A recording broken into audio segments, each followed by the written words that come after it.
एक EMF we is induce, ठीक है। तो वी प्रोड्यूस हो रहा है respect to D I upon D T के रेस्पेक्ट में, ठीक है। अब जो अपने पास जो इसका प्रोपोर्शनली कांस्टेंट क्या है हमारे पास, एल, सेल्फ इंडक्टेंस बोलते हैं इसको, ये है हमारे पास प्रोपोर्शनलिटी कांस्टेंट, कांस्टेंट, ठीक है। तो ये हो जाएगा v को अगर इस प्रोपोर्शनल साइन को हटाएंगे तो b क्या हो जाएगा, b equal to L D I upon D T, okay.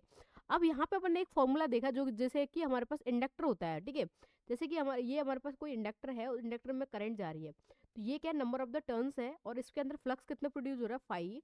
जब करंट जा रहा है तो करंट के एन फाई किसके रेस्पेक्ट में हो रहा है, आई के रेस्पेक्ट में। ये प्रोपोर्शनल साइन को हटाएंगे तो एन फाई क्या हो जाएगा, एल आई हो जाएगा। तो आई की वैल्यू क्या होगी यहाँ पे, अगर आई को ओपन को निकालना है तो एल तो होता है हमारे पास एन फाइव अपॉन आई होता है, और अगर एल आई की बात करें तो एल आई को इधर भेज देंगे, एल को इधर भेज देंगे, तो आई क्या हो जाएगा, एन फाइव अपॉन एल, ठीक है। अब यहाँ पे क्या है, अपन ने जो D I upon D T है ना, उसमें आई की वैल्यू की जगह पुट कर दिया I equal to N five upon L. अब ये पता है अपन को कहाँ से आया, ये वैल्यू यहाँ पुट कर दी एन फाइव अपॉन एल को, ठीक है। एल यहाँ पे एक कांस्टेंट वैल्यू है इसलिए बाहर निकल गया, तो एल से एल कैंसिल हो गया। अब यहाँ पे एन जो नंबर ऑफ द टर्न्स है वो कांस्टेंट वैल्यू है वो बाहर आ गई है, और ये बच गया हमारे पास बी की वैल्यू क्या बच गई है, B equal to N D phi upon D T है, ठीक है। ये हमारे पास इंड्यूस्ड वोल्टेज है, ठीक है। अब जो इंड्यूस वोल्टेज ये वाला और इंड्यूस वोल्टेज ये वाला जो अपने पास सेल्फ इंडक्टेंस में जो प्रोड्यूस हो रहा है ना, वो क्या है, इक्वल है।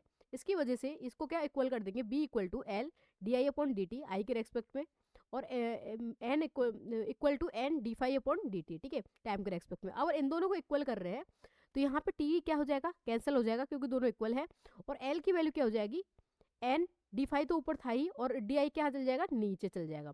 तो इंडक्टर हमें अगर कहीं किसी जगह फ्लक्स दे रखा है और हमको निकालना है उसका इंडक्टर सेल्फ इंडक्टेंस, तो सेल्फ इंडक्टेंस कैसे निकाल सकते हैं कि जो नंबर ऑफ द टर्न्स दे रखे होंगे ना उसको यहाँ पे लिख देंगे आगे, और जो फ्लक्स होगा उसको आई के रेस्पेक्ट में, करंट के रेस्पेक्ट में डिफ्रेंशिएट करके हम क्या निकाल सकते हैं, सेल्फ इंडक्टेंस, ठीक है।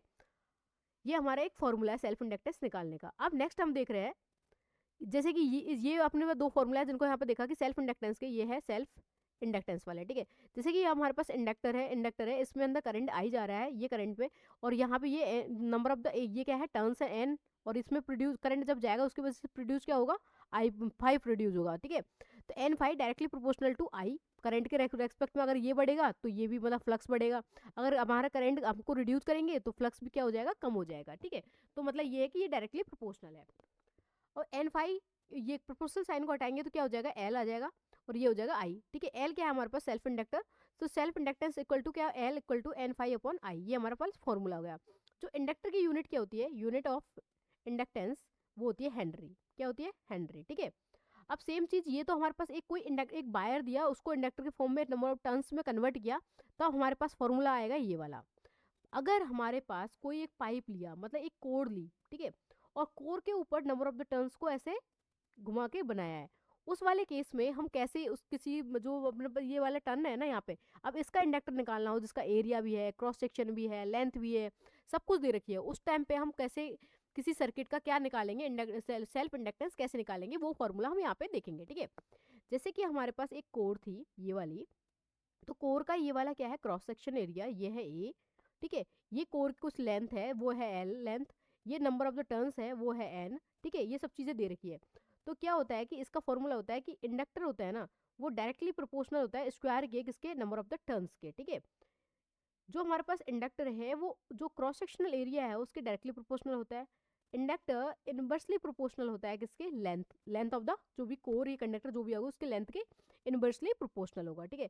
और जो उसकी परमेबिलिटी की कितना हमारे पास मैग्नेटिक फ्लक्स जनरेट होगा या कितना वो परमेबल होगा, परमेबिलिटी होगी, उसके वो डायरेक्टली प्रोपोर्शनल होता है ये वाला। तो इससे सब चीज़ों को मिलाएंगे तो हमारे पास इंडक्टर का फॉर्मूला होगा L equal to mu N square A upon L, ठीक है। जो हमारे पास म्यू होता है परमेबिलिटी, वो होता है म्यू नॉट अपॉन और म्यू नॉट म्यू आर, ठीक है। तो इसकी जगह हम ये भी लिख सकते हैं L equal to mu naught mu R N square A upon L, ठीक है। हमारे पास जो म्यू होता है ये वाला, इसको बोलते हैं एब्सोल्यूट परमिएबिलिटी, और ये होती है हमारे पास रिलेटिव परमेबिलिटी, ठीक है। तो एब्सोल्यूट परमेबिलिटी उसका एक मतलब पहले से कांस्टेंट वैल्यू होती है, वो होती है हमारे पास 4 पाई 10⁻7 हेनरी पर मीटर, ठीक है। और रिलेटिव वैल्यू की डिपेंड करता है कि वैल्यू कितनी दे रखी है, या कितनी अगर ईयर है तो ईयर की 1 होती है, वैसे उस हिसाब से, ठीक है। ये वाला, तो ये वाले दो फॉर्मूला है ना इंडक्टर के, ये वाला ये फॉर्मूला और ये फॉर्मूला तुम्हें मतलब डायरेक्ट भी याद रखना है इन चीज़ों को, ये डायरेक्ट भी क्वेश्चन आएंगे ना डायरेक्ट कि इंडक्टर निकालो। अगर इंडक्टर में उसने सिर्फ number of the turns flux दे रखा है और करंट दे रखा है तो हम ये वाला फॉर्मूला लगाएंगे। अगर उसने एरिया दे रखा है, लेंथ दे रखी है, ये सब चीज़ दे रखी है तो हम ये वाला फॉर्मूला लगाएंगे। डिपेंड करता है कि क्वेश्चन में क्या पूछा गया है, ठीक है।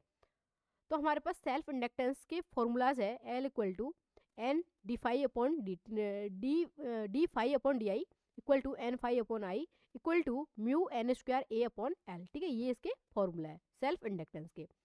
अब हम देख रहे हैं कुछ इसके इंपॉर्टेंट पॉइंट्स कि इसमें क्या क्या चीज़ें टर्मिनोलॉजीज है जो हमको पता होना चाहिए, या इनकी यूनिट्स वगैरह वो सब चीज़ें स्मॉल पॉइंट्स हैं, उनको ही डिस्कस करेंगे, ज़्यादा नहीं, डिटेल में नहीं जाएंगे। तो देखते हैं कि स्टार्ट करते हैं फ्लक्स से कि फ्लक्स क्या होता है। Magnetic flux the number of magnetic line, जो मैग्नेटिक लाइन होती है किसी भी फील्ड में जा रही है, तो मैग्नेटिक लाइन पासिंग एक सरफेस, किसी भी सरफेस से पास हो रही है, ठीक है। Magnetic field line passing a surface area normally is called magnetic flux. इनको क्या बोलते हैं, जो ये परपेंडिकुलर होती है उसको क्या बोलते हैं, मैग्नेटिक के फ्लक्स बोलते हैं। जब कोई सरफेस से हमारी मैग्नेटिक लाइन क्रॉस करती है, पास होती है, तो उसको क्या बोलते हैं, मैग्नेटिक फ्लक्स। इसका फॉर्मूला होता है फ्लक्स का, मतलब जो फ्लक्स का फॉर्मूला होता है phi equal to B, B multiplied हो रहा है ए से। बी होता है हमारे पास मैग्नेटिक डेंसिटी और ए होता है एरिया ऑफ, जो भी एरिया दे रखा होता है जिससे पास हो रही है तो वो एरिया, ठीक है। हमारे पास जो मैग्नेटिक फील्ड डेंसिटी दे रखी है ना, उसकी यूनिट बहुत इंपॉर्टेंट है कि इसकी यूनिट क्या है। इसका फॉर्मूलाज आगे देखेंगे, बट इसकी यूनिट तुम्हें डायरेक्ट याद रखना। इसकी यूनिट होती है टेस्ला, ठीक है, किसकी, मैग्नेटिक डेंसिटी की। एरिया की यूनिट होती है मीटर स्क्वायर।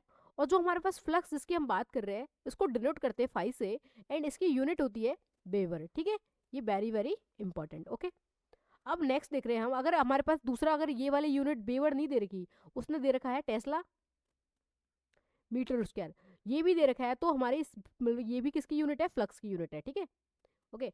अब दूसरा इसका फॉर्मूला है फ्लक्स का, flux is the ratio of MMF to reluctance is called flux. Flux को, फ्लक्स किसका रेशियो है, एमएमएफ, एमएफ क्या है, मैग्नेटिक मोटिव फोर्स, ठीक है। ये मैग्नेटिक मोटिव फोर्स है और ये क्या है, रिलक्टेंस। अब मैग्नेटिक मोटिव फोर्स क्या होता है, रिलक्टेंस क्या होता है, इन चीज़ों को हम डिस्कस कर रहे हैं थोड़ा आगे जाके, बट अभी एक बार डायरेक्ट इसको देख लेते हैं। ये अपने पास मैग्नेटिक मोटिव फोर्स है, इसकी यूनिट होती है एम्पियर टर्न, और इसकी यूनिट होती है हमारे पास, इसको तो फॉर्मूला निकालना ही पड़ता है इसका, तो जैसे कि ये होता है S equal to L mu A, ठीक है। तो इसकी होती है यहाँ पे, ये लेंथ की यूनिट होती है एम, और इसकी यू, ये इसकी कोई यूनिट नहीं होती, ये होती है मीटर स्क्वायर, तो इसकी होती है 1/मीटर स्क्वायर, तो मीटर का ये वाला, ठीक है, इनवर्स इसकी यूनिट होती है, ठीक है। और हमारे पास फ्लक्स की डायरेक्ट यूनिट होती है वेबर, जो तुम्हें डायरेक्ट याद रखना, ठीक है। हमारे पास एम क्या होता है वो देखेंगे, ठीक है। अब देखते हैं नेक्स्ट, जो हमने बात करी थी फ्लक्स की, flux equal to B dot A, ठीक है, मैग्नेटिक डेंसिटी। अब यहाँ पे हम डिस्कस करते हैं कि मैग्नेटिक डेंसिटी होती क्या है।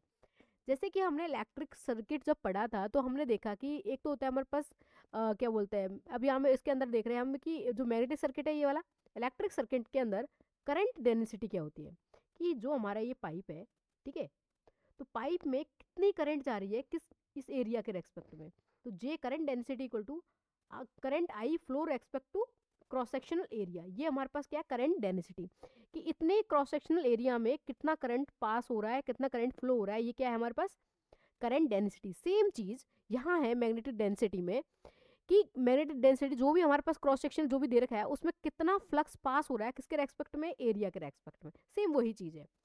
तो कितना अमाउंट फ्लक्स पास हो रहा है वो, magnetic flux density is the amount of flux passing through a defined area, कि वो जो डिफाइंड एरिया है उसमें से कितना फ्लक्स है वो पास हो रहा है, उसको defined area that is perpendicular to the current of, that is perpendicular the direction of the flux, जो किसके रेस्पेक्ट में परपेंडिकुलर है, किसके, डायरेक्शन ऑफ द फ्लक्स के रेस्पेक्ट में परपेंडिकुलर है। मतलब जैसे बोल रहा है कि जैसे कि हमारे पास ये हमारे पास एक क्रॉस सेक्शनल एरिया है, यहाँ पे करंट अगर ऐसे पास, मतलब फ्लक्स ऐसे पास हो रहा है, तो इसके जो ऊपर क्या बोलते हैं, ये एरिया है ना, इसमें जो करंट पास हो रहा है वो एक दूसरे के, इसके ये तो हमारे पास ये वाला है, इसके परपेंडिकुलर 90 डिग्री परपेंडिकुलर कौन फ्लो हो रहा है, फ्लक्स फ्लो हो रहा है, ठीक है। ये इसका सेंटर पॉइंट है, ये तो इसके रेस्पेक्ट में परपेंडिकुलर कौन है, 90 डिग्री, ये वाला दोनों 90 डिग्री में कौन, हमारे पास फ्लक्स है, ठीक है। ये सेम चीज़ यहाँ बोलिए, ठीक है। अब इसकी कुछ यूनिट्स है, इसके किस से डिनोट करते हैं, इसका अदर नाम क्या है, वो सब चीज़ें देखते हैं। It is also known as magnetic induction. अगर कहीं पे भी मैग्नेटिक फील्ड डेंसिटी की बात करें उसको मैग्नेटिक इंडक्शन के नाम से भी जाना जाता है। SI unit of magnetic flux density की टेस्ला होती है। इसकी यूनिट क्या है? Tesla. Tesla is equivalent to weber weber metre square. तो टेस्ला बेवर मीटर स्क्वायर के बराबर होता है। कैसे? Phi equal to B A है, ठीक है। हमको बात कर रही है बी की, तो फाई अपॉन ए होता है। फाई की क्या यूनिट होती है? बेवर। और एरिया की यूनिट होती है मीटर स्क्वायर, तो सेम जी बेवर मीटर स्क्वायर भी बताया गया यहाँ पे। सीजीएस यूनिट की बात करेंगे तो सीजीएस में जो मैग्नेटिक फील्ड डेंसिटी है उसकी यूनिट होती है गॉस, एंड 1 गॉस इक्वल होता है 10⁻⁴ टेस्ला के, ठीक है। ये इंपॉर्टेंट है, अगर डायरेक्ट कभी पूछ लिया जाए क्वेश्चन में तो ये देख सकते हैं, ठीक है। अब बात कर रहे हैं हम रिलेक्टेंस की, कि रिलेक्टेंस क्या होता है। जो हमने डिस्कस करा था, जब हमने फ्लक्स को पढ़ा था कि फ्लक्स क्या होता है? Ratio of MMF upon reluctance, ठीक है। हमने जब देखते हैं हम रेजिस्टेंस की बात करते हैं, रेजिस्टेंस क्या होता है? जो हमारे सर्किट के अंदर, इलेक्ट्रिक सर्किट के अंदर जो करंट फ्लो हो रहा है, किसी भी डिवाइस में या सर्किट में करंट फ्लो हो रहा है, तो करंट को अपोज करने का, करंट इधर फ्लो हो रहा है, करंट को अपोज करने का काम कौन करता है? रेजिस्टेंस, ठीक है।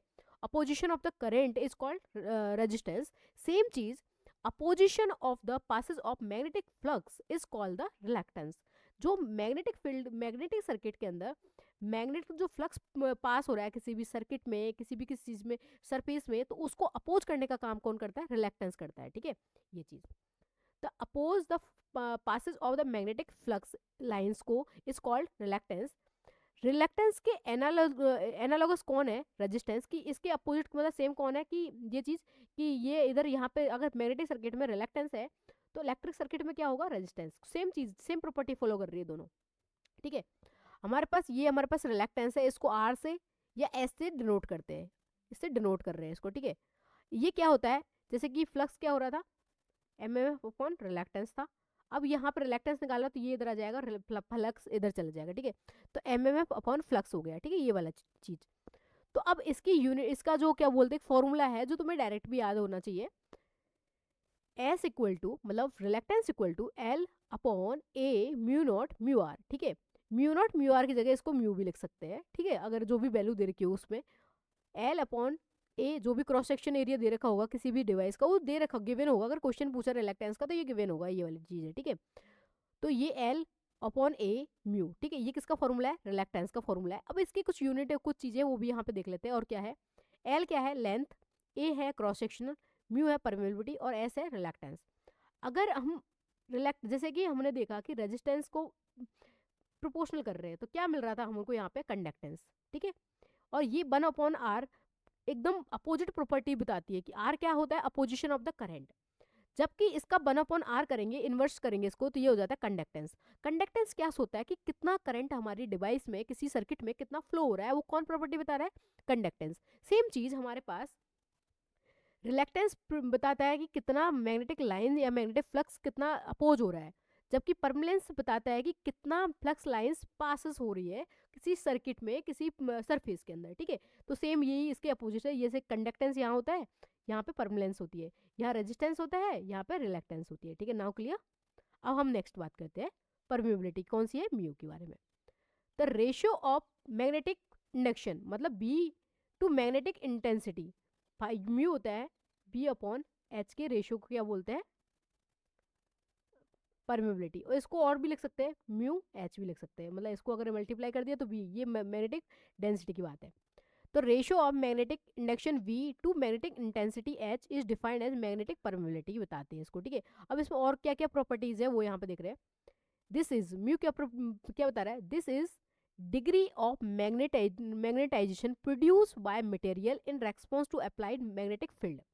ये बता रहा है कि हमारे कोई भी सर्किट है, कोई भी मतलब मैग्नेट है ना, मटेरियल, तो उसके अंदर जब हम कोई मैग्नेटिक फील्ड अप्लाई कर रहे हैं तो वो जो मटेरियल था वो कितना डिग्री मैग्नेटाइजेशन प्रॉपर्टी प्रोड्यूस हो गई है उस किसी भी मटेरियल में, किसी भी जो भी सर्किट था ना, कोई भी डिवाइस दे रखी, सरफेस दे रखी, उस सर्किट में कितना वो सरफेस मैग्नेटाइजेशन प्रॉपर्टीज प्रोड्यूस करने लग गया जब हम एक मैग्नेटिक फील्ड उसमें अप्लाई करी थी। तो ये चीज बता रहा है कौन? म्यू, ठीक है। Mu equal to B upon H. V की ये म्यू, इसकी वी की यूनिट होती है वेबर पर मीटर स्क्वायर, एंड एच की यूनिट होती है एम्पियर मीटर स्क्वायर। ये इससे ये कैंसिल हो गया, तो इसकी यूनिट हो जाएगी weber upon metre ampere metre, ठीक है। अब इसमें जो एच है, मैं एच क्या बताता है? ये बताता है magnetic field intensity, magnetic field intensity को, क्या बताता है, इंटेंसिटी को। और पहले बी क्या बताता है, मैग्नेटिक फील्ड डेंसिटी को, ठीक है। Magnetic field density same like current density के, करंट डेंसिटी मतलब वही मैग्नेटिक फील्ड डेंसिटी वो होती है कि कितना फ्लक्स पास हो रहा है रेस्पेक्ट टू एरिया, और करंट डेंसिटी होती है कितना करंट पास हो रहा है रेस्पेक्ट टू एरिया, ठीक है, समझ आ गया। अब हम देख रहे हैं नेक्स्ट मैग्नेटिक इंटेंसिटी के बारे में, जो अभी अपन ने देखा था। इसकी फॉर्मूलाज वगैरह है जो तुम डायरेक्ट भी याद रखना, ठीक है। Magnetic field intensity, magnetic field intensity या स्ट्रेंथ क्या है, इससे डिनोट करते हैं एस से, the amount of magnetising force required to create certain field density, मतलब कोई फील्ड डेंसिटी प्रोड्यूस करने के लिए कितने अमाउंट हमें मैग्नेटाइजिंग फोर्स लगाना पड़ेगा किसी भी मटेरियल या सर्किट पे पर यूनिट लेंथ। तो magnetic in certain magnetic material पे पर यूनिट लेंथ, मतलब कोई मटेरियल ले रखा है कोई ये वाला, तो इसकी सरफेस पे कितना अपन को फोर्स लगाना पड़ेगा जिससे कि ये क्या प्रोड्यूस कर जाएगी, एक मैग्नेटिक फील्ड स्ट्रेंथ, मतलब कितना मैग्नेटिक उसको प्रोड्यूस कर जाएगी, या मैग्नेटिक फोर्स लगाने पे वो कितना मैग्नेटिक फील्ड डेंसिटी शो करेगी मैग्नेटिक की, ठीक है। इसको शो करते हैं, ये होता है हमारे पास number of the turns I N, ये करंट प्रोड्यूस जो फ्लो कर रहे हैं करंट वो, और किस रेस्पेक्ट में, लेंथ के रेस्पेक्ट में, डायरेक्ट याद रखना। एच होता है हमारे पास एन आई अपॉन एल, इसकी यूनिट होती है एम्पियर, इसकी यूनिट होती है मीटर, ठीक है। और दूसरा अगर इन दोनों को लिखेंगे तो ये होता है हमारे पास एम एम एफ, ठीक है। तो एच को दूसरा फॉर्मूला लिख सकते हैं M M F upon L, ठीक है। इसको यूनिट लिखेंगे तो एम्पियर टर्न्स अपॉन मीटर, ठीक है। हमारे पास बी की यूनिट क्या थी, म्यू क्या था, बी अपॉन एच, तो वी अपन पास बी की वैल्यू कितनी हो जाएगी, म्यू एच, ठीक है। एच की वैल्यू यहाँ पुट कर देंगे, म्यू इक्वल टू क्या, बी इक्वल टू यहाँ पे बी इक्वल टू म्यू, और एच कितना है एन आई अपॉन एल।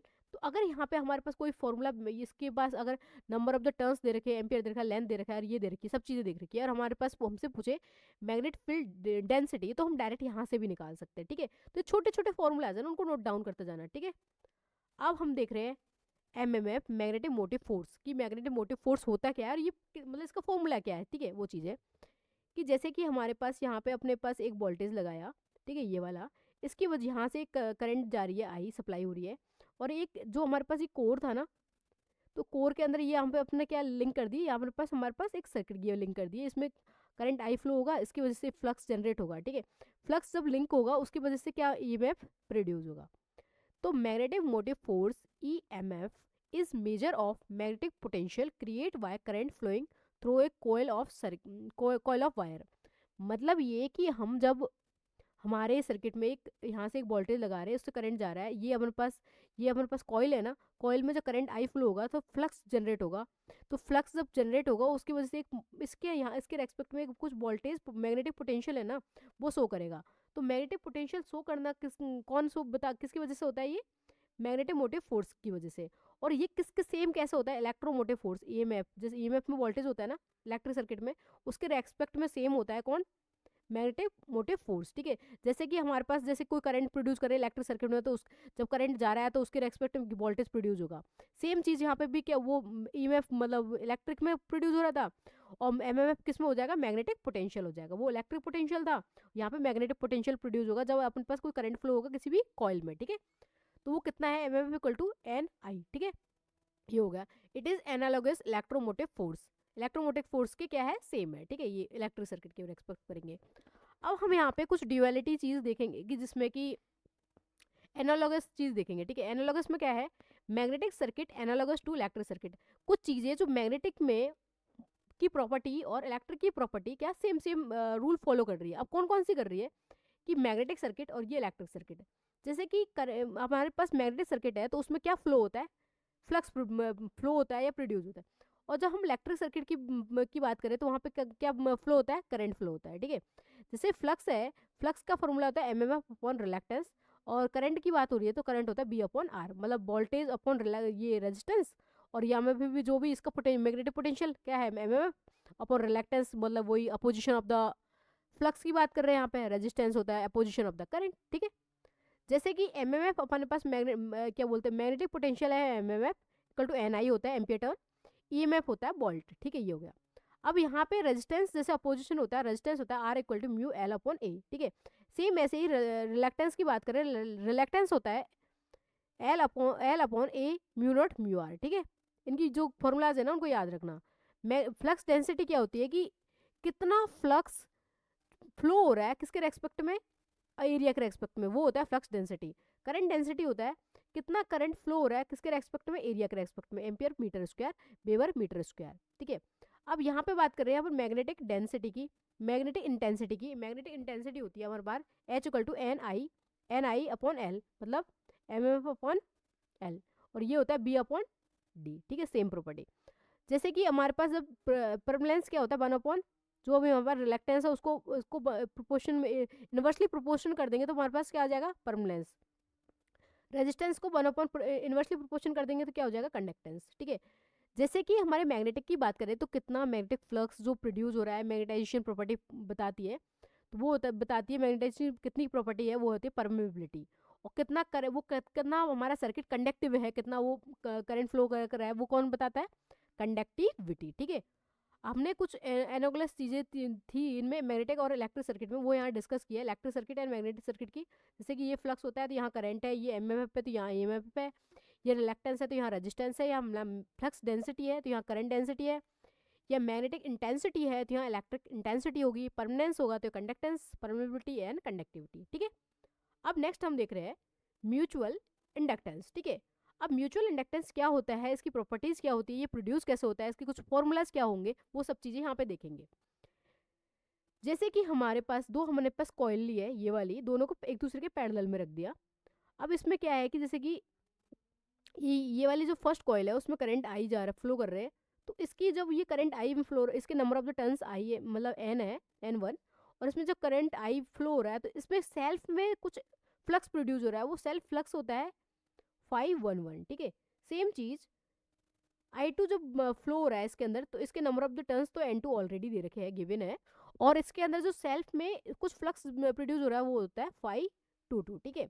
अब कुछ चीज़ें ऐसी प्रॉपर्टीज है कि हमको ये बताएगी यहाँ पे कि इसकी वजह से ये वाला प्रोड्यूस हो रहा है। जैसे कि हम बात करें, ये बता रहा है हमारे पास, जैसे कि D2, ठीक है, कि हमारे पास 2 की वजह से 1 पे कितना प्रोड्यूस हो रहा है, ठीक है। जैसे कि यहाँ प्रॉपर्टी ये वाला गिवन फॉर्मूलाज है, ये I2, ठीक है, I2 मतलब करंट फ्लो रहा है आई में, ठीक, करंट किस में फ्लो कर रहे हैं, आई में, और इसमें जो करंट मतलब फाइव में जो 5 करंट प्रोड्यूस हुआ ना, फ्लक्स मतलब कॉइल 2 में, ठीक है, वो कितना लिंक कर रहा है किसके साथ में, फर्स्ट वाली के साथ में।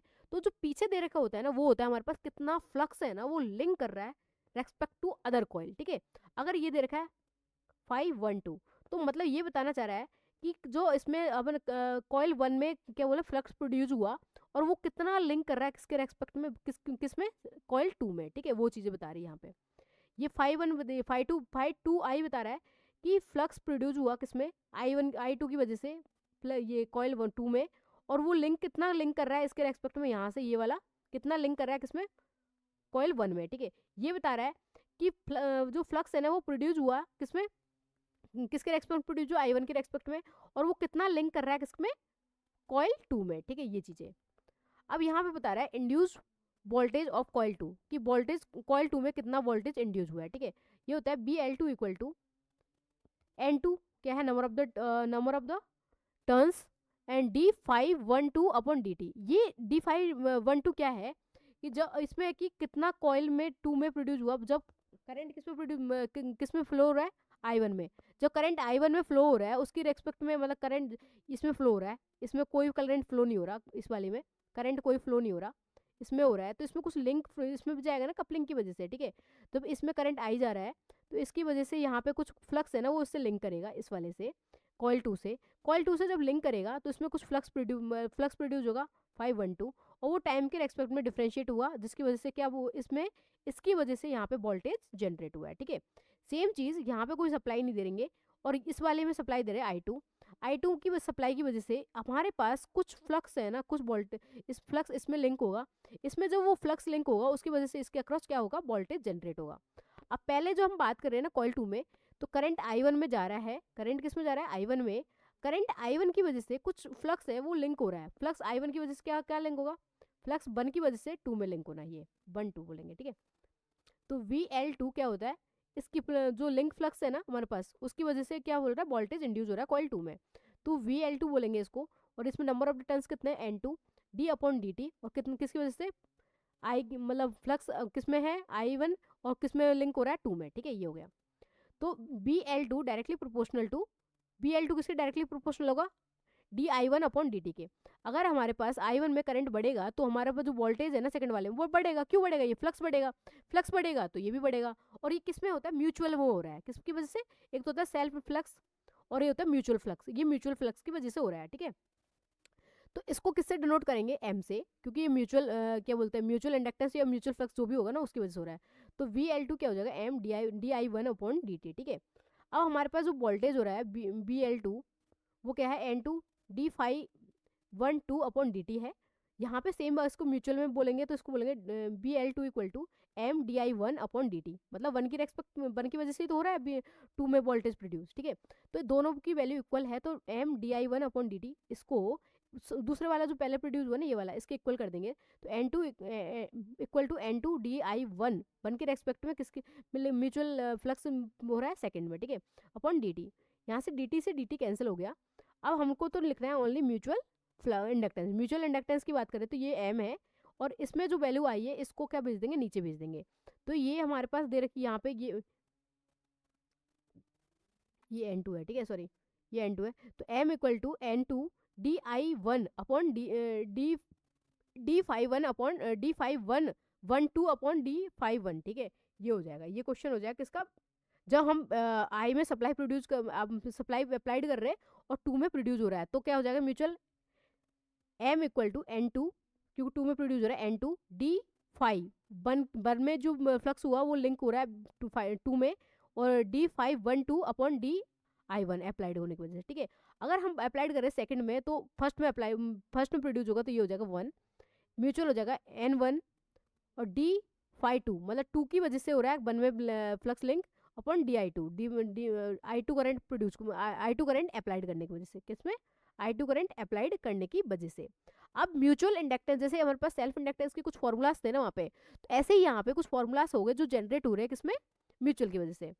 ये हो रहा है हमारे पास M = N2, ये वाला N2 है सॉरी, और ये N1 है, ठीक है, क्योंकि जो हमारे पास 1 में की वजह से तो 2 में प्रोड्यूस हो रहा है, 2 की वजह से 1 में प्रोड्यूस हो रहा है, ठीक है, ये चीज़ याद रखना। तो M = N2 d∅1/2/di1 = N1 d∅2/1/di2 = दूसरा इसका फॉर्मूला होता है म्यू, ये है इसको पूरा म्यू बोलेंगे, म्यू को लिख सकते हैं μ0 N1 N2 A/L, ठीक है। ये बहुत इंपॉर्टेंट फॉर्मूला है, अगर म्यूचुअल इंडक्टेंस को डायरेक्ट पूछा ना क्वेश्चन, और हमारे पास ये सब चीज़ें दे दी, नंबर ऑफ द टर्न्स दे दिया, एरिया दे दिया, लेंथ दे दिया, तो हमारे पास ये फॉर्मूला है हमें याद होना चाहिए, ठीक है।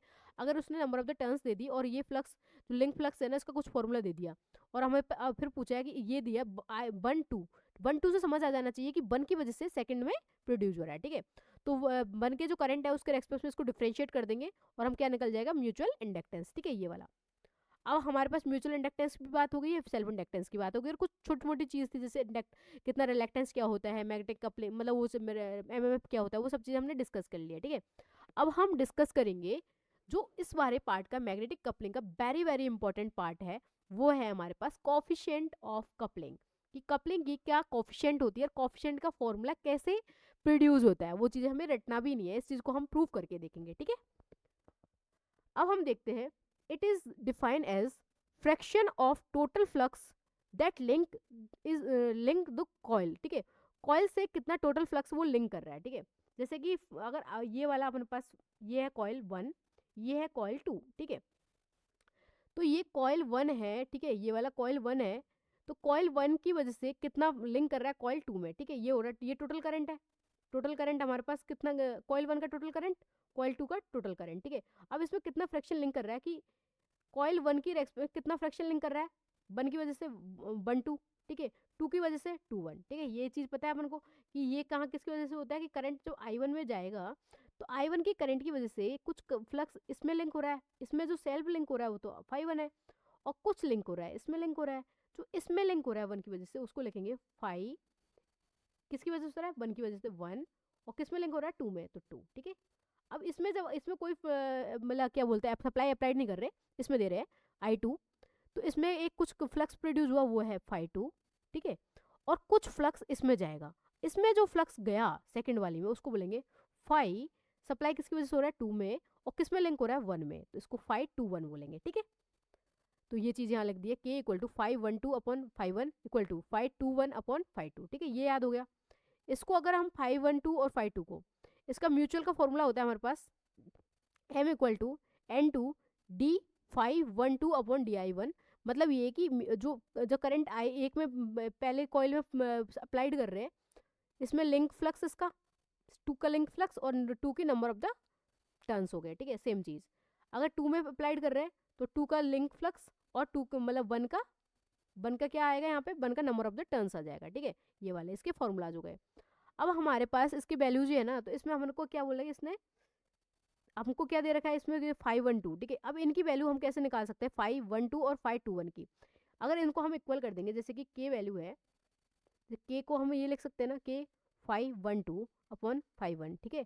तो इसको 512 की वैल्यू चाहिए, 512 को कैसे लिख सकते हैं, 512 इक्वल टू इसको इधर भेज देंगे तो k 51 लिख सकते हैं ना, k 51 लिख सकते हैं। सेम चीज़ हम इसकी बात करेंगे तो k 51, अब हमारे पास ये वैल्यूज है, इसको अगर एयर एज एयर मीडियम कर दिया तो इसको कैसे लिख सकते हैं m इक्वल टू n2, और इन दोनों डिफ्रेंशिएशन पार्ट को हटा दिया, इसको लिख सकते हैं अपन नॉर्मली 512 अपॉन I1, ठीक है, लिख सकते हैं ना।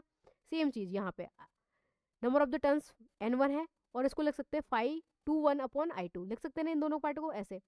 अब यहाँ पे 512 और 521 की वैल्यूज को पुट करो, ठीक है। 512 की वैल्यू है हमारे पास k51, क्या है इसकी k51, तो यहाँ पे पुट कर देंगे अपने k51, ठीक है। इसकी वैल्यू है 521 की k52, ठीक है। और दोनों जो म्यूचुअल इंडक्टेंस है ना हमारे पास, इन दोनों को मल्टीप्लाई कर दिया, दोनों इक्वेशन 1 और इक्वेशन 2 को क्या कर दिया मल्टीप्लाइड, इक्वेशन 1 इक्वेशन 2, तो दोनों क्या कर देंगे एम स्क्वायर हो जाएगा, और इसको पुट करेंगे n2 512 अपॉन I1, ये हो गया, इसको मल्टीप्लाई करा इससे तो n1 521 अपॉन I2, ये हो गया, ठीक है। अब हमारे पास इनकी 512 और 521 की वैल्यू पुट कर दी है, तो 512 की वैल्यू है k51 और 521 की वैल्यू है k52, ठीक है। तो k51 और इसकी वैल्यू है k52, ठीक है, अपन I1, और ये हो जाएगा सेम I2, ठीक है। अब हमने क्या कर दिया, जो k है ना दोनों को, वो k को कॉमन ले लिया, तो ये k को कॉमन लिया तो k क्या हो जाएगा k स्क्वायर हो जाएगा, और इन दोनों को, इनको जो I1 वाले जो फैक्टर है ना उनको एक साथ में लिख दिया, जैसे कि n1 5 ये n1 5 अपॉन I1 एक हो गया, n2 5 और अपॉन I2, ठीक है, ये हो गया एक साथ में। हमने एक चीज़ देखी थी कि इंडक्टेंस का जो सेल्फ इंडक्टेंस का फॉर्मूला होता है n 5 अपॉन I, ठीक है। अगर n1 5 n2 हो गया तो इसको L1 लिख सकते हैं, n2 5 और I2 लिखेंगे इसको L2 लिख सकते हैं ना इसको, तो इसको लिख दिया अपन ने L1 और इसको लिख दिया अपन ने L2, ठीक है। अब हमारे पास जो म्यूचुअल इंडक्टेंस था ना वो स्क्वायर में था, इसको हटाना है तो इसको अपने अंडररूट में कर दिया, तो के अंडररूट में, ये अंडररूट में जाएगा पूरा पोर्शन, तो के स्क्वायर है तो इसलिए ओनली के बच जाएगा, और ये दोनों क्या हो जाएगा अंडररूट में आ गया, ठीक है। ये क्या हो गया अंडररूट में। म्यूचुअल इंडक्टेंस जो हमारे पास कोफिशिएंट था, इसका फॉर्मूला बन गया हमारे पास m इक्वल टू के अंडररूट में L1 L2, और जो हमारे पास वेरी वेरी इंपॉर्टेंट है इस वाले चैप्टर का क्वेश्चन, और इस वाले चैप्टर में सबसे ज़्यादा क्वेश्चन पूछे जाते हैं ना वो इस वाले फॉर्मूला के पूछे जाते हैं, तो जिसको हमने ड्राइव करके भी देख लिया कि फॉर्मूला आया कहाँ से है, ठीक है। अब कुछ चीज़ें हैं, लिमिट्स है, वो वैल्यूज यहाँ पे देख रहे हैं अपन। कपलिंग कॉफिशिएंट के, ठीक है, जो के फैक्टर था ना वो क्या है, उसको बोलते हैं कपलिंग कॉफिशिएंट, ठीक है। के की वैल्यू अगर इक्वल टू 1 है तो उसको बोलेंगे परफेक्ट कपलिंग, क्या बोलेंगे इसको perfect coupling. All magnetic flux from coil 1, जो दो कॉइल दे रखी है ये वाली और ये वाली, तो ये बोले परफेक्ट कपलिंग क्या होती है, तो all magnetic flux from coil 1 से कॉइल 2 में कंप्लीटली लिंक हो रही है, तो वो होती है परफेक्टली कपलिंग, ठीक है, ये वाली। सेकंड, के की वैल्यू अगर 0 है, नो कपलिंग, मतलब आइसोलेशन है, मतलब यहाँ से कोई भी लिंक ही नहीं कर रहा फाइट मतलब कॉइल 2 से, ठीक है। अगर ये वाली लिंक हमारे पास जो होती है ना वो इस वाली पोर्शन की होती है, पार्शियल कपलिंग बोलते हैं, कि वो एज अ रियल वर्ड में कि कुछ तो इसमें सेल्फ में लिंक करेगी कुछ इसमें लिंक करेगी, ठीक है, वैसे। अब हमने देख लिया तीनों चीज़ें, self inductance, mutual inductance and coefficient of coupling के, तीनों चीज़ें देख ली और तीनों पोर्शन इसमें। अब नेक्स्ट देख रहे हैं हम dot convention in coupled coil में डॉट कन्वेंशन की क्या वैल्यूज है, उनको कैसे पुट करेंगे वो सब चीज़ें, ठीक है। अब यहाँ पे देख रहे हैं कि दो हमारे पास एक इंडक्टर है, ये है L1, ये है L2, ठीक है। अब यहाँ पे कुछ डॉट लगाया है, एक ये डॉट है, एक ये डॉट है, और इसमें करंट फ्लो करवाई है, ठीक है। करंट की डायरेक्शन जब यहाँ से एंटर कर रही है, ये प्लस टर्मिनल से एंटर कर रही है, जहाँ से जैसे कि रजिस्टर, इंडक्टर, कैपेसिटर की कोई डायरेक्शन फिक्स नहीं होती है। ये जिस टर्मिनल से एंटर करते हैं उसी टर्मिनल को, उस टर्मिनल को बोलते हैं पॉजिटिव टर्मिनल, और जहाँ से निकलते हैं उसको बोलते हैं नेगेटिव टर्मिनल। अगर वो इधर से करंट फ्लो होगा तो ये पॉजिटिव हो जाएगा, ये नेगेटिव हो जाएगा, depend on the current direction पे, ठीक है। अब हमने देखा फर्स्ट में कि यहाँ पे डॉट है और यहाँ पे डॉट है। यहाँ पे करंट जब एंटर कर रहा है तो ये प्लस हो जाएगा, ये माइनस हो जाएगा। सेम चीज़ जब करंट सेकंड कॉइल में हो रहा है तो ये भी प्लस और ये भी माइनस। दोनों जो डॉट है वो क्या है, सेम साइन पे है, सेम वाला है, ये भी प्लस वाली साइड पे है, ये भी प्लस साइड पे है। तो ये क्या होगा, एडिटिंग प्रॉपर्टी फॉलो करेगा। क्या बताएगा, कौन सा नेचर, एडिटिंग, ठीक है। अब हम नेक्स्ट की बात करें, ये वाला जहाँ यहाँ से करंट एंटर कर रहा है तो ये प्लस है और ये माइनस, तो डॉट कहाँ पे, माइनस पे। ये प्लस और माइनस, माइनस डॉट कहाँ पे, माइनस पे। जब सेम जैसे जो डॉट है ना वो सेम साइन पे है तो वो कौन सी प्रॉपर्टी फॉलो करेगा, एडिटिंग। तो भले ये नेगेटिव पे है बट नेगेटिव का मतलब ये नहीं वो सब्ट्रैक्टिव हो जाएगा, नहीं। दोनों चीज़ें उनका दोनों का डॉट कहाँ पर है, नेगेटिव नेगेटिव पे है, तो ये भी कौन सी प्रॉपर्टी करेगा, एडिटिंग नेचर, ठीक है। अब नेक्स्ट बात कर रहे हैं यहाँ पे थर्ड वाले पे, ये जा रहा है हमारे पास प्लस पे और ये माइनस, ठीक है। ये कौन से हो गए, प्लस पे, और यहाँ पे ये प्लस करेगा और ये माइनस। तो एक पे ये प्लस पे है, एक पे माइनस पे है डॉट, तो ये कौन सा नेचर बताएगा, सब्ट्रैक्टिंग,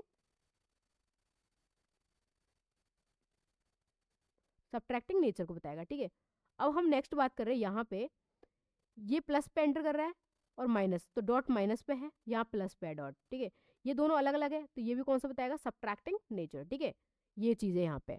अब इसकी कुछ कपलिंग, इंडक्टर की जो मैग्नेटिक कपलिंग ऑफ इंडक्टर की दो तरीका से इसको क्या कपल कर सकते हैं, एक तो सीरीज तरीका से और एक पैरेलल तरीका से। अब सीरीज में क्या होता है कि जो एडिटिंग नेचर की होती है और एक होती है सब्ट्रैक्टिंग नेचर की। एडिटिंग नेचर में क्या होता है कि ये फॉर्मूला है उनको याद भी रखना, अपन को भी कि सेल्फ इंडक्टेंस कैसे निकालते हैं वो अपन को पता है, ठीक है। म्यूचुअल इंडक्टेंस कैसे निकालते हैं उनके फॉर्मूलाज हमें पता है, ठीक है, ये सब चीज़ें। अब हम देख रहे हैं कि पूरे दो कॉइल दे रखी है, उनमें यहाँ पे कुछ वो दे रखा है डॉट, म्यूचुअल इंडक्टेंस दे रखा है, और आप पूछेगा कि इसका इक्विवेलेंट इंडक्टेंस इंडक्टर कितना होगा, इक्विवेलेंट, ठीक है। तो इक्विवेलेंट का फॉर्मूला होता है अगर दोनों का साइन जो डॉट कन्वेंशन है वो सेम है, ये प्लस साइड में है और ये भी प्लस साइड में है, ठीक है। तो ये कौन सा नेचर है, एडिटिंग नेचर। तो इसका फॉर्मूला क्या होता है एल इक्विवेलेंट के लिए, L equivalent equal to L1 plus L2 plus 2M, ठीक है। ये और इनको डायरेक्ट याद रखना भाई।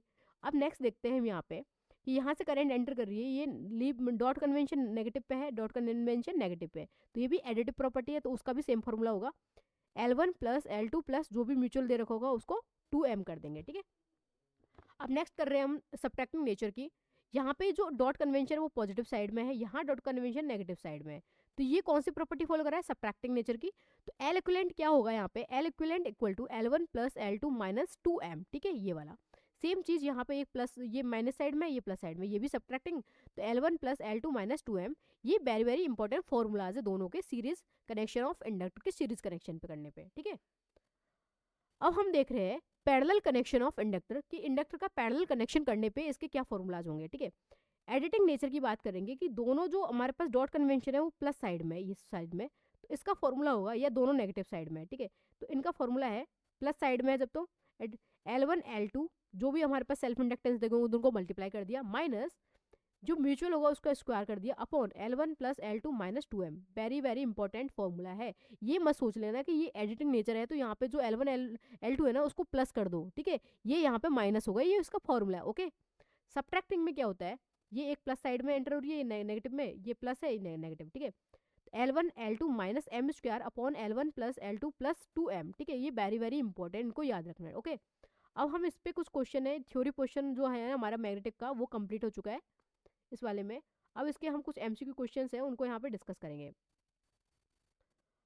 अब क्वेश्चन नंबर 1 है हमारे पास, when two coils are combined in series, ठीक है, दो कॉइल है वो सीरीज में कंबाइंड कर रहे हैं, ठीक है। अब हमको पता है कि जब हमारे पास ये माइंड में आ गई सीरीज में, तो सीरीज में दो तरीका से हो सकती है, या तो सब्ट्रैक्टिंग एडिटिंग हो सकती है या सब्ट्रैक्टिंग हो सकती है। तो एडिटिंग की बात करेंगे तो हमारे पास जो फॉर्मूला होता है एल इक्विवेलेंट का वो होता है हमारे पास, ये पता होना चाहिए अगर L1 plus L2 plus 2M, ठीक है। अगर सब्ट्रैक्टिंग की बात करेंगे तो एल इक्विवेलेंट होता है हमारे पास L1 plus L2 minus 2m। ठीक है, यहाँ तक पता होना चाहिए, बस ये माइंड में आ जाना चाहिए जब हमारे पास क्वेश्चन की लाइन पढ़ते हैं तब। When two coils are combined in series, order in opposing and adding combination, एक में अपोजिंग में और एक में क्या बोलते हैं एडिंग नेचर में, तो आगे वाली क्या है, अपोजिंग वाली। ठीक है, the then the equivalent inductance, मतलब टोटल एल इक्विवेलेंट की वैल्यू जो अपन क्या कर रहे हैं, इसको सब्ट्रैक्टिंग अपोजिंग में कर रहे हैं ना, तो इसकी वैल्यू कितनी है 3 मिली हेनरी। जब एडिंग नेचर कर रहे हैं तो एल इक्विवेलेंट की वैल्यू कितनी है 19 मिली हेनरी। तो इसका म्यूचुअल इंडक्टेंस ये अपन को फाइंड करना है। तो कैसे निकाल सकते हैं, अपन पास एल इक्विवेलेंट दे रखा है अपोजिंग वाले का 3 milli henry equal to L1 plus L2 minus 2m। ठीक है, ये हो गया। हमारे पास 19 इक्विवेलेंट दे रखा है किसका, एडिंग वाले का, तो 19 milli henry equal to L1 plus L2 minus plus 2m। ठीक है, ये हो गया। अब इसको हम सब्ट्रैक्ट वाले फेस में लगा देंगे, तो इसको माइनस कर दिया, ये माइनस और ये माइनस, क्योंकि ये प्लस साइन है तो इधर माइनस है, इससे ये कैंसिल हो गया ये सब चीज़ें। तो ये इसमें से माइनस 19 में से 3 जाएंगे तो कितना बचेगा हमारे पास 16, वो भी माइनस साइन का मिली हेनरी। ठीक है, ये हो गया। और ये हो जाएगा माइनस माइनस, ये 2 है तो माइनस के 4m, एम वो इंडक्टेंस है, माइनस साइन माइनस कैंसिल हो गया, और 4 से ये 4 बार कैंसिल हो गया, तो m कितना हो जाएगा म्यूचुअल इंडक्टेंस 4 मिली हेनरी, इसका आंसर आ जाएगा।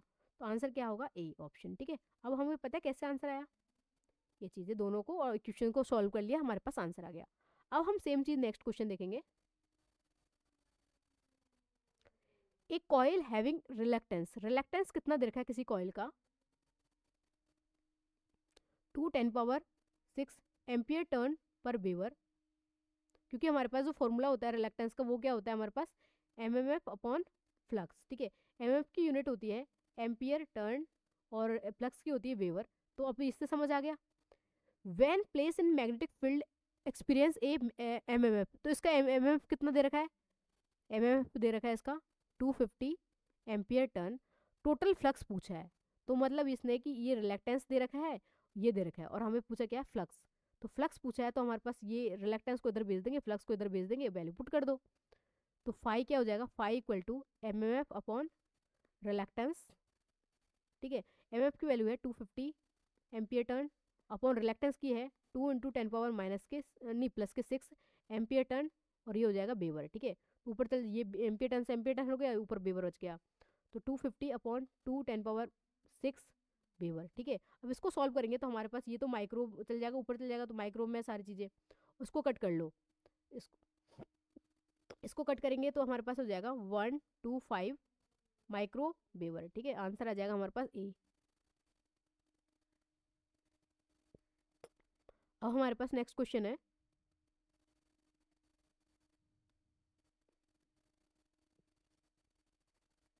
Okay question number 4। ठीक है, टू कपल कॉइल जिसके इंडक्टर दे रखे हैं L1 और L2 की वैल्यू दोनों की सेम दे रखी है 0.6 हेनरी। ठीक है, और इसका कपलिंग कोफिशिएंट के दे रखा है हमारे पास 0.8। ठीक है, और ये पूछा है टर्न रेशो N1 और N2 का टर्न रेशो पूछा है। अब हम ये चीज़ें कैसे निकाल सकते हैं टर्न रेशो को,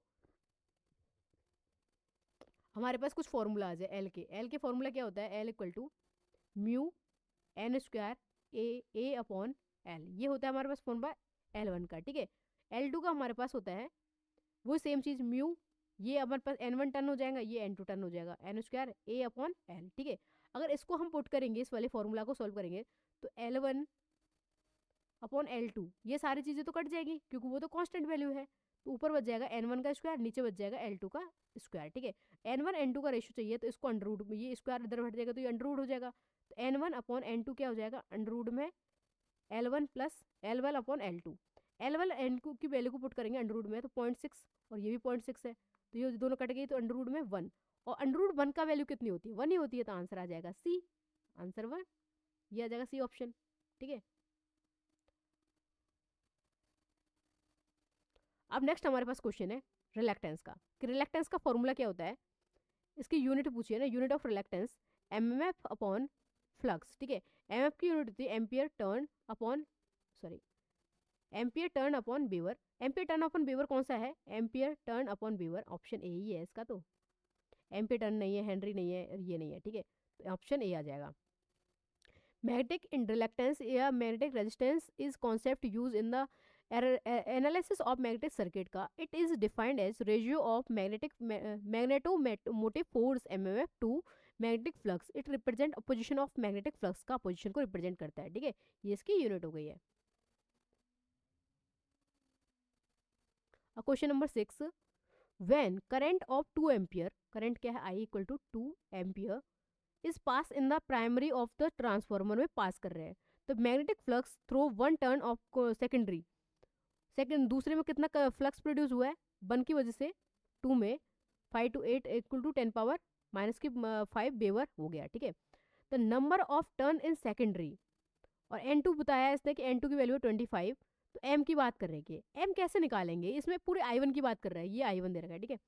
M इक्वल टू क्या हो जाता है, सेकंड मतलब I1 की वजह से, तो ये सेकंड में पुट तो N2, ये हो जाता है D 5 1 की वजह से 2 में, और D I1 की, ठीक है। तो इसको लिख सकते हैं M इक्वल टू N2 ये 512 अपॉन I1, ठीक है। अब वैल्यू दे रखी है, उनको सबको पुट कर दो। N2 वैल्यू दे रखी है, कितनी दे रखी है 25, 512 की वैल्यू दे रखी है 8 into 10 power 8 into 10 power minus के 5, और I1 की वैल्यू दे रखी है 2, ठीक है। इनको सॉल्व करेंगे तो हमारे पास जो भी आंसर आ जाएगा वो आंसर आएगा। इसको कैंसिल करें तो ये 4 हो गया, इन दोनों को मल्टीप्लाई करा तो हमारे पास हो जाएगा 100, ठीक है, और ये हो जाएगा 10 पावर माइनस के 5, ठीक है, ये हो गया मिली, ये क्या बोलते हैं हेनरी है, ठीक है। अब इसको ये 10 पावर 2 रह जाएगा तो कितना हो जाएगा 10 पावर 2 और 10 पावर माइनस के 5 हेनरी, तो ये हो जाएगा हमारे पास 10 पावर माइनस के 3 हेनरी, ठीक है। इसको लिख सकते हैं 1 मिली हेनरी, तो आंसर आ जाएगा ए। ये इसका फॉर्मूला हो गया, ये इसका आंसर सॉल्व करेंगे तो ये आंसर आ गया, ठीक है। अब नेक्स्ट हम क्वेश्चन देख रहे हैं, okay. If L1 L2 are self inductance, L1 L2 क्या है, सेल्फ इंडक्टेंस दोनों, और 2 ये कपल मैग्नेटिक इंडक्टेंस कितना है इनका, M है, तो इसका कपलिंग कोफिशिएंट K की वैल्यू क्या होगी, K क्या होता है, M इक्वल टू क्या होता है K अंडर रूट में L1 L2 होता है, तो K की वैल्यू पूछिए तो M, इसको इधर भेज देंगे अंडर रूट में L1 L2 equal to K, तो हम कौन सा ऑप्शन है हमारे पास, ये ऑप्शन सी है, ठीक है, आंसर सी आ जाएगा। अब ठीक है, परमानेंस क्या है, permanence of magnetic circuit is to the area of the cross section of the circuit के। अब ये चीज बात करें कि परमानेंस है ना, परमानेंस हमारा क्या है कि जो हमारे पास जैसे कि रिलेक्टेंस होता है, ठीक है, रिलेक्टेंस का पोजीशन इनडायरेक्टली इन्वर्सली प्रोपोर्शनल होता है, कैसे कि ये रिलेक्टेंस है, इसको इन्वर्सली प्रोपोर्शनल करेंगे तो ये परमानेंस आ जाएगा, ठीक है।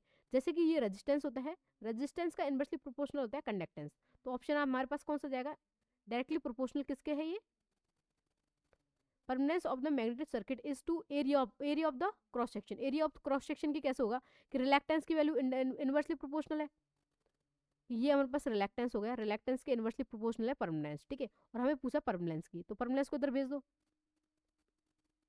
परमानेंस इधर चल जाएगा इक्वल टू, और रिलेक्टेंस को क्या लगता है L और म्यू नॉट म्यू आर और ए के रेस्पेक्ट में, क्रॉस सेक्शनल के रेस्पेक्ट में ये परमानेंस क्या है, डायरेक्टली प्रोपोर्शनल। और हमारे पास रिलेक्टेंस की बात करेंगे, रिलेक्टेंस और एरिया की, तो ये कैसे एक दूसरे के इन्वर्सली प्रोपोर्शनल, तो यहाँ पे क्या आ जाएगा आंसर बी। क्यों, देखो permeance is inversely proportional to the reluctance, S equal to L upon mu A, ये एक दूसरे के इन्वर्सली प्रोपोर्शनल है, तो ये क्या हो जाएगा एरिया के डायरेक्टली प्रोपोर्शनल, ओके।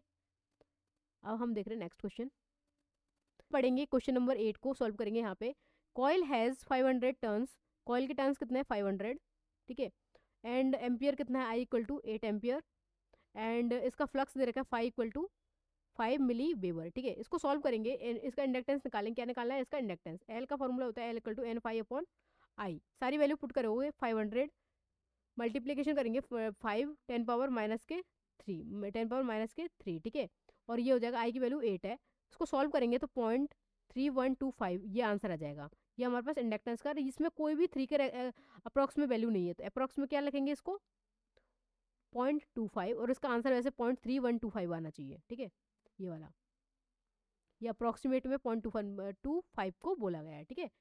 अब नेक्स्ट हम क्वेश्चन देख रहे हैं ये वाला, maximum value of coefficient of coupling और मैग्नेटिक कपलिंग और कोफिशिएंट की वैल्यू मैक्सिमम कितनी होती है, 100 1000 -10 1 होती है मैक्सिमम परफेक्ट कपलिंग के लिए, ठीक है। Coefficient of coupling is always less than unity and has maximum value 1, ये 100% होती है। की जो वीडियो है ना, इस वाली जो चैप्टर इसके सारे एमसीक्यू हो चुके हैं, इसकी थ्योरी हमने देख ली, इस वाले चैप्टर को अपन यहीं कंप्लीट करते हैं। इससे पहले जो हमने चैप्टर डिस्कस किए थे, इससे पहले वाला जस्ट था हमारे पास कलर कोडिंग ऑफ रजिस्टर, उससे पहले था रेजोनेंस,